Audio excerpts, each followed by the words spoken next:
உலகத்திலும் நான் வந்தேன். எங்கு பிறந்தேன், எங்கு வளர்ந்தேன் என்பது உனக்கு தெரியுமா? சொன்னால்தான் அம்மா தெரியும். ஆதி காலத்திலே இந்த உலகமாகப்பட்டது ஒரு கோழி முட்டை வடிவிலே இருந்தது. கோழி முட்டை வடிவில் எப்படி இருந்தது? கோழி முட்டை வடிவில் உலகமாகப்பட்டது கோழி முட்டை வடிவில் இருந்தது. திடீரென்று படி குழித்து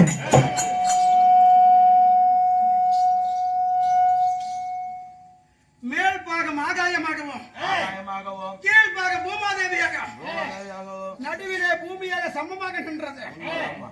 மூன்று பக்கம் கடலாலும் ஒரு பக்கம் நிலத்தாலும் சூழப்பட்டிருந்தது.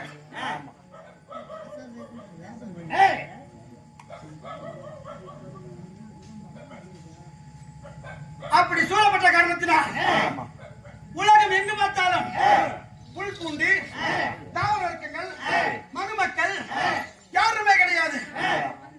ஒரு பெண்ணாக இருந்து இந்த உலகத்தை எப்படி விற்பனை செய்ய முடியும்?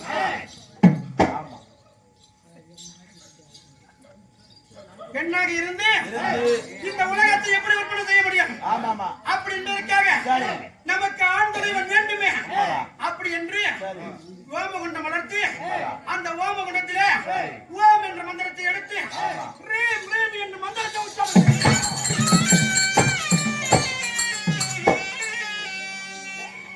நான் மந்திர உச்சாரணம் செய்யும் பொழுது அந்த மந்திரத்திலிருந்து அம்மா என்று ஒரு பிள்ளை வந்தான். அம்மா என்று ஒரு பிள்ளை பிறந்தது. அம்மா என்று வந்தவுடனே நாம் கணவனாக வேண்டும் என்று நினைத்தோம். இதோ பிள்ளையாக வந்திருக்கிறது. இந்த பிள்ளையார் அப்படி என்று பிள்ளையார் ஒரு பக்கமா வச்சேன். தாய் என்ற சொல்லுக்கு அன்னைக்கு நாகரிகம் இல்லாத காலத்திலே இந்த தேவர் பிறந்த காலத்திலே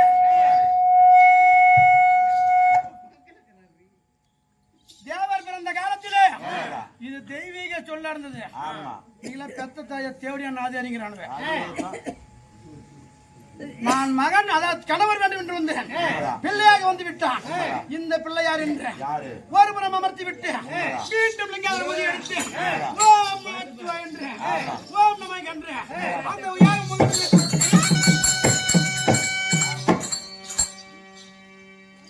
இரண்டாவதாக தங்கா என்று நாராயணன் பிரசனமானார். அண்ணா, 1000 இருந்தால் அவசரம் கூடாது. நான் கணவர் வேண்டும் என்று வந்தேன். தங்கா என்று வருகிறீர்களே அப்படி என்று என் அண்ணனை ஒரு புறமாக அமர்த்தினேன். அண்ணனாகப்பட்டவர் தங்கா மீண்டும் உச்சாரணம் செய்யும் என்றார். மூன்றாவது முறையாக அதை லிங்காத பூஜை செய்ய வேண்டும் என்று ஓம் ரீம் ரீம் ரீம் என்று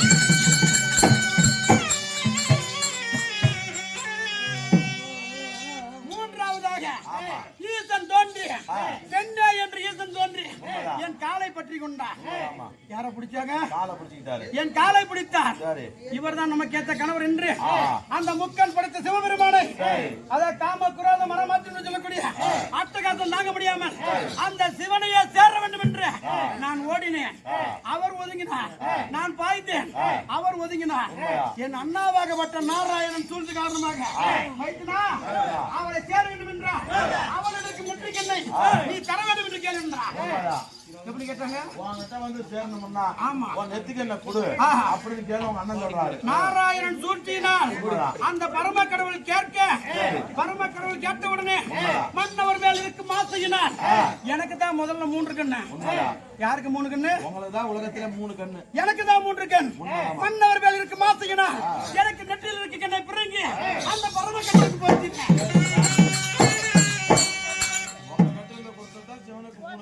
நான் புருஷன் வேணுங்கிற ஆசையில கொடுத்ததுனால தான் இன்னைக்கு தாய் குலமெல்லாம் நம்ம புருஷன் குடிகாரன்னு தெரியும். குடிச்சுட்டு அடிப்பான்னு தெரியும். பொழுதுனைக்கு கஷ்டப்பட்டேன்டி. இன்னைக்கு பண்ணையார் கூலி கொடுக்கல. ஒரு 100 ரூபா குருடி குடிச்சுட்டு வரேன் அப்படின்னு கேட்டா கடுட்ட படந்தா கூட தாய்க்குள்ள புருஷன் வேணுங்கிற ஆசையில எடுத்து கொடுக்கிற காரணம் என்ன? அன்னைக்கு நான் கொடுத்ததுதான். அப்படி கொடுத்த உடனே அவரை சேர வேண்டும் நினைக்கும் போது நான் எந்த கண்ணை கொடுத்தனோ அந்த கண்ணை பொறுத்துக் கொண்டு அதே நெற்று கண்ணா அந்த சிவபெருமானம் என் அண்ணன் நாராயணன் சொல்லினா என்னை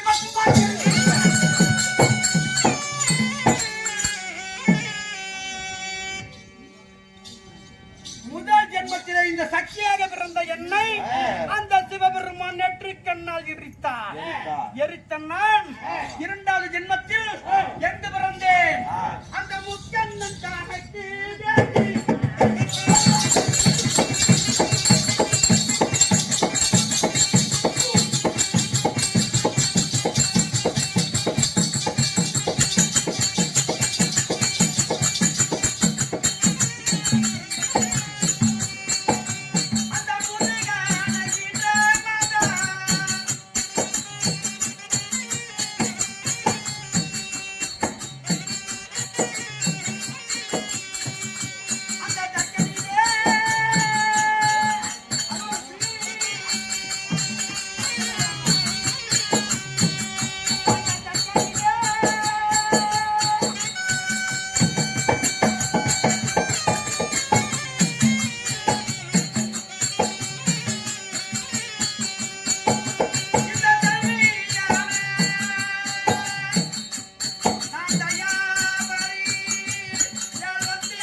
முதல் அவதாரம் சத்தியா பிறந்தீங்க. இரண்டாவது அவதாரம் தத்சக பிரம்மனுடைய யாகத்திலே தாட்சாயினியாக பிறந்தேன். இரண்டாவது தாட்சாயினியா பிறந்தீங்க. தத்சக பிரம்மனும் ஆமா தரணி தேவி சேர்ந்து ஆமா பூஜை செய்ய என் மன்னவர் வார்த்தை கேட்டு நான் தாட்சாயினியாக பிறந்தேன். உண்மைதாங்க. இரண்டாவது ஜென்ம தாட்சாயினாக பிறந்து நாலு ஒரு மேனி பொழுதுரண்டமாக என் தந்தையரை வளர்த்து வந்தார். சரி எதற்காக? இந்த பரம கடவுள் மனைவியாகப்பட்டவள் சக்தியாக பிறந்தவள் நாமளே மகளாக நம்ம வர வாங்கியிருக்கிறோம்.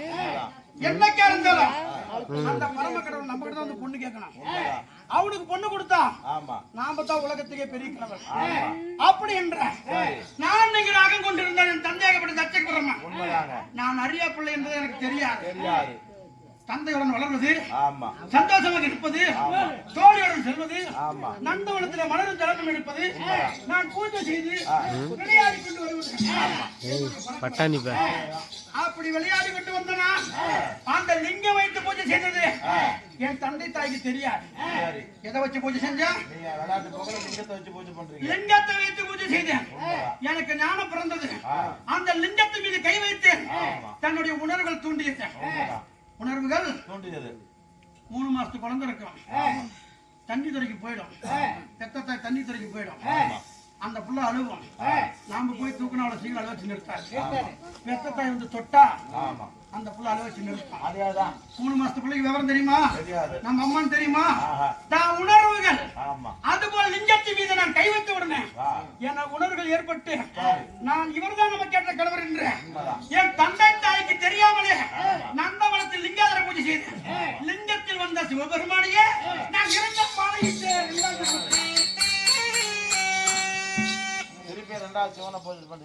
தாட்சாயினியாக பிறந்து என் தந்தை தாய்க்கு தெரியாமலே திருமணம் செய்து கொண்டேன். அன்னைக்கு நான் ஓடுனதுனால தான் இன்னைக்கு நான் ஊருக்கு 4 குட்டி ஓடுறாங்க. பண்டாட்டி மாதிரி எடுக்குது. நான் புதுப்படியா சொல்றேன். அவன் முதல்ல ஓடிட்டாங்க ஒரு பரிசு கூட. இந்த சக்தியாகப்பட்டவன் இரண்டாவது ஜென்மம் நான் ஓடிய உடனே பார்த்தார் என் தந்தையாகப்பட்டவன். ஏது அந்த சிவன் நம்மிடம் வந்து பெற்ற பண்ணி பார்த்தேன். தன்னை அறியாமல் அழைத்து சென்று விட்டான். அந்த சிவனை ஒழிக்க வேண்டும். இன்னைக்கு ஒரு பொண்ணு ஊர்ல ஓடி போயிடுது. பையன் ஓடி போயிடுறான். பிள்ளைய பத்தவன் எனக்கு தேவையில்லம்மா. பையனை பத்தவன் தலைமுறை விட்டோம்மா. பெரியவன் 4 பேரு. அது சின்ன சிறுசு அது வாழ்க்கை தேடிக்கிச்சுடா. ஒரு சீர்வரிசை கொடுத்து விடுறா. சீர்வரிசை கொடுத்தா அது போட்டு பிழைக்கிட்டுண்டா. கரைப்பார் கரைத்தால் கல்லும் கரையும். ஊர் மக்கள் சொல்ல என் தந்தையாகப்பட்டவர் என்னை பார்ப்பதற்கு கைலாயத்தை தேடி பொன்பொருள் சீர்வரிசையோடு வந்தார். வந்த நான் வந்தவரை வானு கூப்பிடணும். கையும் ஓடல காலும் ஓடல. என் அப்பா அம்மா வராங்களே நம்மளுக்கு சீர்வரிசை கொண்டு வராங்களே நான் சந்தோஷமா இருந்தேன். ஆனால் என் தந்தை மனவராகப்பட்டவரோ பெண்ணே தாட்சாயினி மன்னவர் வேண்டும் என்றால் நீ மௌனமாக அமரணும். அப்படின்னு சொல்றாரு வீட்டுக்காரர். உங்க அப்பா தலையடு கனவு பிடிச்சு வரான். உண்மைதான். நான் இங்க அகப்பாவத்தோடு வருகிறான். அவன் சீர்வரிசை கொண்டு வரவில்லை. நம்மை அவமானப்படுத்த வருகிறான். வந்தவரை வானு கூப்பிடக்கூடாது, வாய் வார்த்தை பேசக்கூடாது. மன்னவர் வேண்டும் என்றால் நீ மௌனமாக இருக்க வேண்டும். புருஷன் வேணும்னா உங்க அப்பா அம்மா வந்தா வானு கூப்பிடக்கூடாது, வார்த்தை இருந்து பேசக்கூடாது. ஆமா, புருஷன் வேணாம்னா நீ எதை வேணா பேசுங்கிறாரு. மணி 3 மணியாக போகுது. 4 போகுது. 9:30 மணிக்கு உள்ள போய் வேஷம் கட்டினேன். ஆமா, இவ்வளவு நேரம் ஆடினேன். ஆமா. ஒரு பொண்ணுக்கு புகுந்த வீடு முக்கியமா, பிறந்த வீடு முக்கியமா? எந்த வீடு முக்கியம்? பக்கத்து வீடு தான் முக்கியம்ப்பா. நானும் அந்த மாதிரி. ஒரு பொண்ணுக்கு பிறந்து விட்டு பேரை எடுக்கவள் தான் தாய்க்குளம். ஆமா. பிறந்த வீடு முக்கியமா, புகுந்த வீடு முக்கியமா என்றால் ஆமா, ஒரு பொண்ணுக்கு புகுந்த வீடு தான் முக்கியம். உண்மைதான். 1000 அடிச்சாலும் பிடிச்சாலும் நம்ம அப்பா அம்மா நம்ம புள்ள நம்மள்ட்ட பேசலினாலும் நம்ம பேரை எடுக்கிற அளவுக்கு குடும்பம் நடத்துறாடா. அப்பா அம்மா ஏத்துக்குவாங்க, புருஷன் வீட்டுல ஏத்துக்குவாங்களா? நாம இருந்து பொழைச்சி காட்டலாம். அப்படி என்று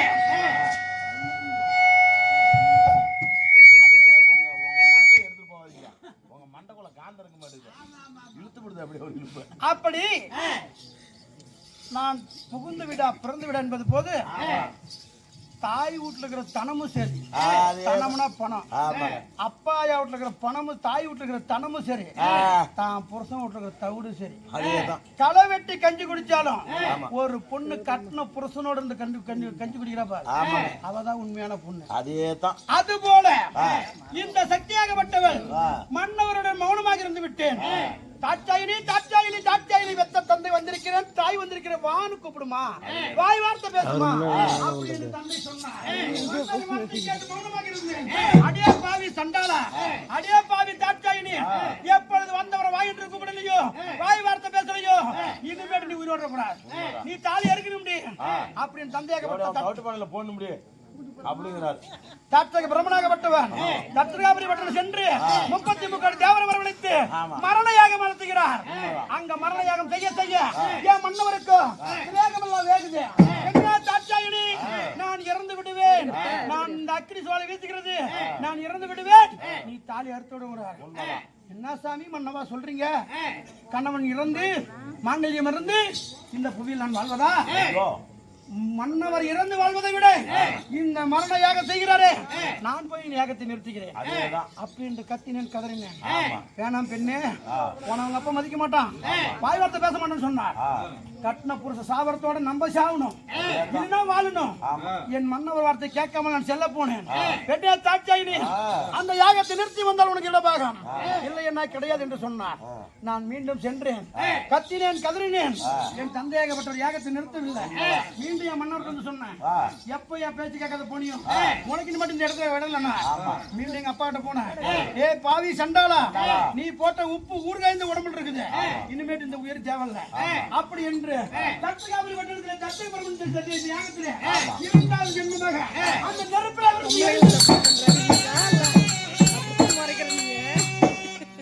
முதல் ஜென்மம் சக்தி, 2வது ஜென்மம் தாட்சாயினி, 3வது ஜென்மம் எங்க பிறந்தேன் தெரியுமா? பருவதராஜன் பெற்ற பேர் தானே. அவ பேரு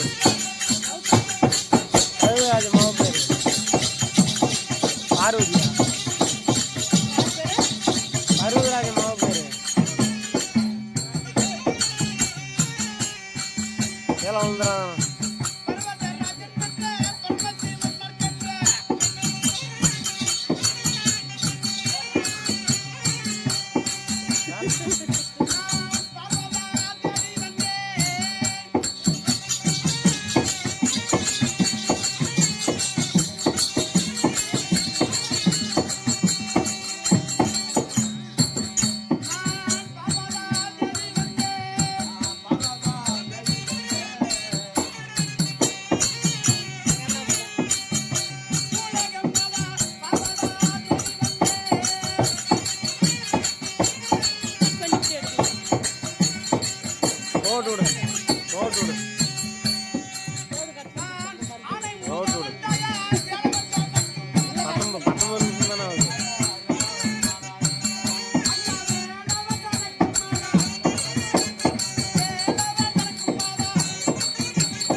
உட்காந்து கூத்து பார்க்க முடியல.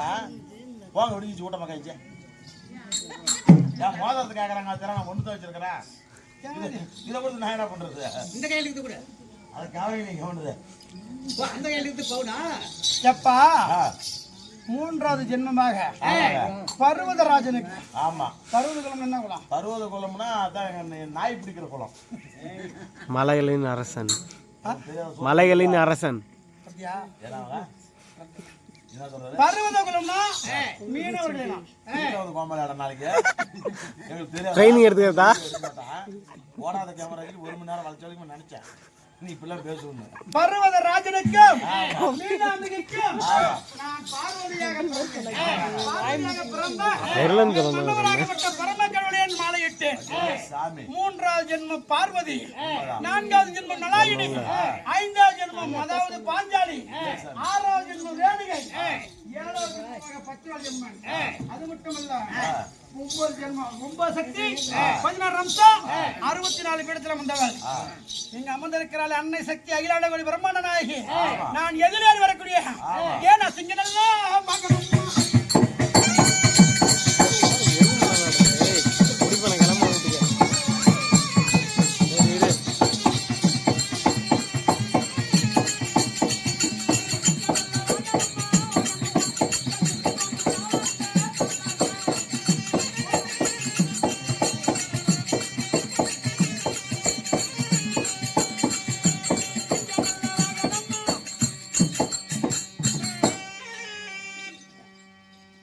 நான் ஏறக்கூடிய வாகனமும் ஆமாங்க, சிங்க வாகனம். ஏ அப்பா, என்ன வாகனம்? சிங்க வாகனம். என் புருஷனுக்கு என்ன வாகனம்? உங்க வீட்டுக்காரருக்கு என்ன? அது இது நான் குதிரை. அது தெரிஞ்ச நான் வாத்தியார் வேஷம் போட்டு அடிக்க மாட்டேன்னா மெயின் வேஷம். எப்படி என்ன வாங்கினக்கா? கரெக்டா சொல்றாங்க. சிவன் என்ன வாகனத்துல வராது? காளை வாகனம். சொல்லணும்ல வாய் திறந்து. நான் எத்தனை தடவை சொல்லி கொடுத்துருக்கோம். அப்ப நீ வந்து கோமலி ஆடும் போயிருக்கு. இப்ப நீங்க கெட்டிக்காரீங்களா? எப்பா நீ நரசிம்மத்துக்கு வா, உன் காலை உரிச்சு விட்டுறேன். சரியா? ஆமா, போன இதுக்கு முந்திர விழுந்து என்ன தீர்மானம் ஆகல. மசாந்து கீழே விழுந்து ஆதித்திரி போயிடுறது பாவம். ஏய், நான் ஏறக்கூடியதோ சிம்ம வாகனம். ஆமா, அங்க உட்கார்ந்து கிடக்க பத்தியா? ஆமா, என்ன வாகனம்? அது சிங்க வாகனம் தாங்க. அது எல்லாம் ஒரு சிங்கம் ஒண்ணுதான். அதான் புலி வாகனம். அது சிங்கம் தான். அதுதான் சிங்க வாகனம். ஆமா. என் மன்னவர் ஏறக்கூடியதோ காளை வாகனம். காளை வாகனம். எங்க 2 பேத்துக்கு பொறுத்து ஒத்து வருமா? வராது. இந்த சிங்கம் ஆமா, அந்த காளை அடிச்சு போடும். அதே தான். எங்களுக்கு வாகன பொருத்தமே சரியில்லையே, வாழ்க்கை பொருத்தம் சுத்தமா இருக்குங்கிற இருக்கவே இருக்காது. இங்க வா. ஆமா, நான் வாயாடுவது, ஆஹா, வழக்கு புரிவது, சாபம் பெறுவது, இந்த மாதிரி சாமியா போய் உக்காடுறது. ஒரு நாள் கூட என் புருஷனை சும்மா விட மாட்டேன். ஆமா, நீங்களாம் சண்டை அடிச்சுக்கிற காரணம் உங்களுக்கு தெரியாது.